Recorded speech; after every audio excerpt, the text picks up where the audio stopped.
Byron Scott, you know this organization. You know Jeannie Buss. Your recommendation for the next Laker coach would be? Well, Skip, let me do this first. All right. You know, first of all, you ain't getting Ty Lue. Ty Lue ain't coming. You know, Ballmer ain't letting that happen. He ain't gonna let you go from the Clippers to the Lakers. He ain't letting that happen. You can forget that. Okay? How much do you want? That ain't happening. I think that's happening right as we speak. Yeah. How much do you want? Yeah. My recommendation, the next Laker coach, and out of the 8 or 9 names that I've heard, his name wasn't on there, is make LeBron the coach. Ooh. Make LeBron the coach. I have half kiddingly suggested let him be the player coach. Make him the coach. Then why you say that, B? Listen, I got nothing but love and respect for LeBron. I love him. I think he's one of the greatest players that ever played this game. But it's obvious to me, at least, that he's making a lot of decisions that's going on in this organization. No doubt. From a coaching standpoint to a player standpoint. So if you're going to allow him to make those decisions, all right, sit on the bench and make those decisions as well. Be the head coach. JJ Redick. You mean player coach, right? Player head coach. Yeah. Well, it's happened before. Go back to the Bill Russell days. Absolutely. Okay? Lenny Wilkins. Yeah. So some of the names that I've heard, you know, you obviously have to get somebody that LeBron is comfortable with from a head coaching standpoint. You know, the last name I heard was JJ Redick. Well, I started laughing. Well, now they got a podcast together, so y'all comfortable, y'all buddy. So now his name is on the list. So as far as I'm concerned, and by all the way, the names that on podcast is an X's and O's podcast, so they're talking real hardcore basketball. Go ahead. Yeah. Okay. Okay. All right. Okay. All right. But as far as I'm concerned, the only person that he's going to really trust is himself. And since you're making a lot of these decisions anyway, why not put him in that seat? I don't think he'd want the pressure of sitting in the co-seat, the dual seat. But I love it. You're probably right. Yeah.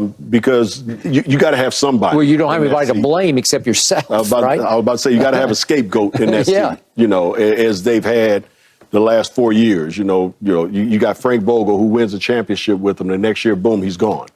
You know, Darvin Ham, who goes to the Western Conference Finals last year, this year, boom, he's gone.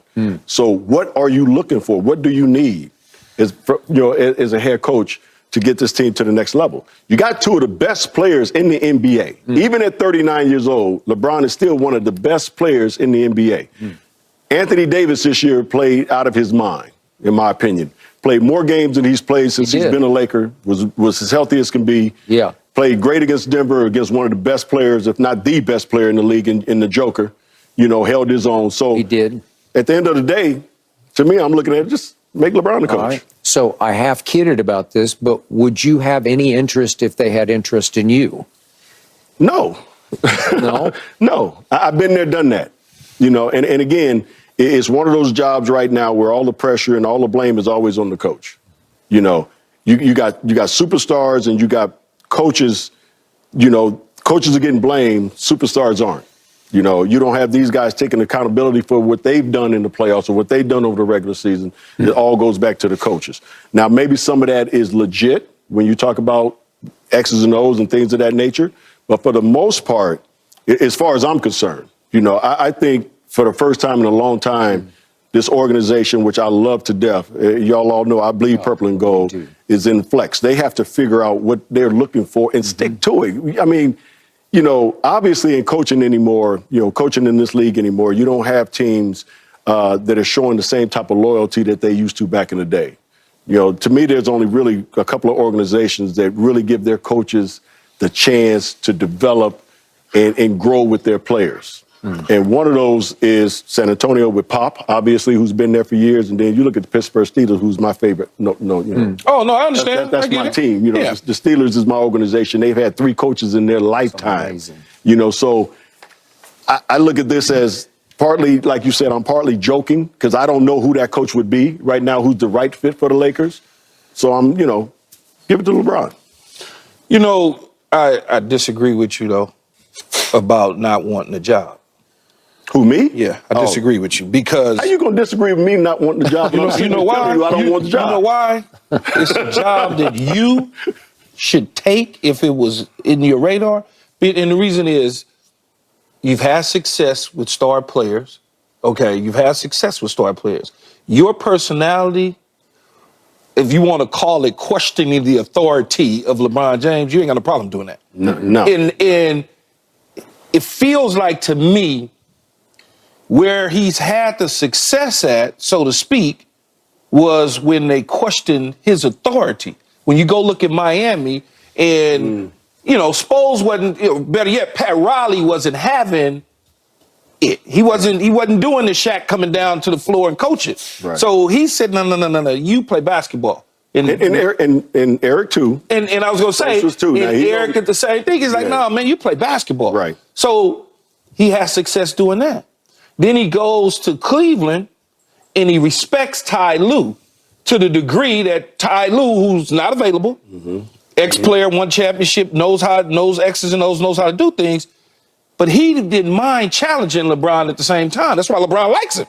It ain't just because he won a championship with him. Right. He likes him because he respects him, because he's not afraid of him. He challenged him. He made sure. Then LeBron leaves, and then obviously Ty Lue is fired. The Frank Vogel situation, maybe they didn't value the bubble as much as we did to get another banner up there. Maybe the organization really didn't value that, so they moved on from Frank Vogel. They did. Darvin Ham was in a lose-lose situation. It just was. It wasn't somebody that they wanted to begin with, and he kind of just fell in their lap. They signed off on it. LeBron agreed to it to some degree. He takes them to the Western Conference Final. And as I said, as I told everybody, I said, if they lose in round one, he's going to go bye-bye, no matter how they lose. It could have been game 7. If they'd have lost, bye-bye. Now, when you talk about head coaches that they should go after, I think guys like Fizdale, okay, who LeBron respects and likes, and has had teams that had bad rosters in New York, but had a decent roster in his first year in Memphis, and they wind up winning 40-some-odd games. Then him and Gasol, that thing fell apart, and he wind up moving on. Or I look at a guy, which they probably never, ever do, is like a Brian Shaw, who's been an assistant coach under Ty Lue and other coaches, and he had a shot in Denver. Did you see his roster in Denver?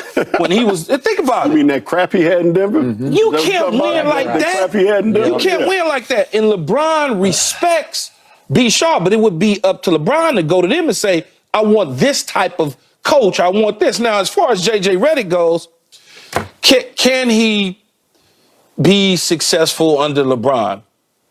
Maybe. What's his assistant coaches look like? Could they be there teaching him along the way? You point to Steve Kerr and you say, Steve Kerr never did it. Look at him. Well, look at his team, number one. On top of that, Lord, on top of that, Mark Jackson had already done to teach that. He already got him to that. And on top of that, though, Skip, Steve Kerr was in the organization of the Phoenix Suns. He wasn't coaching. No, he was. But he was the general manager, which essentially is coaching because he's picking players. He's strategizing with the coach on what things to do. So he didn't start off like J.J. Redick could potentially start off. Then there's the name Mark Jackson.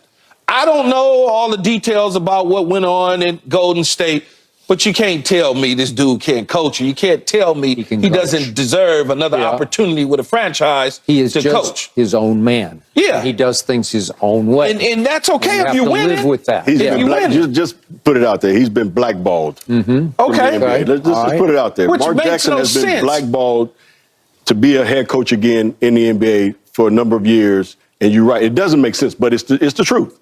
It doesn't make sense, but it's the truth. He's been blackballed. Okay, because of Mark Jackson being Mark Jackson. Okay, and religious affiliation and all those things. Yeah, I think it's all that is in that package. Yeah, I understand. Of being Mark Jackson. I understand. And you're right. He can flat out coach. Yeah, if you're looking to win a championship, you got to, some things in life you got to put behind you.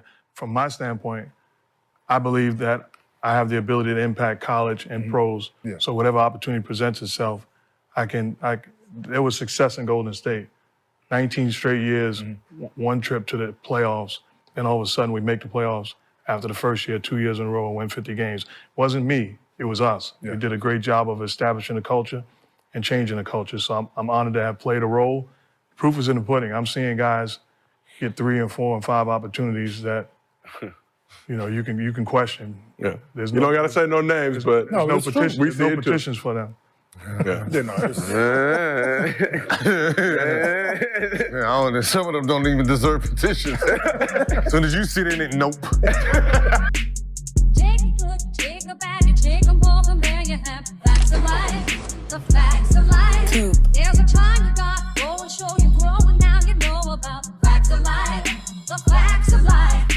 the world.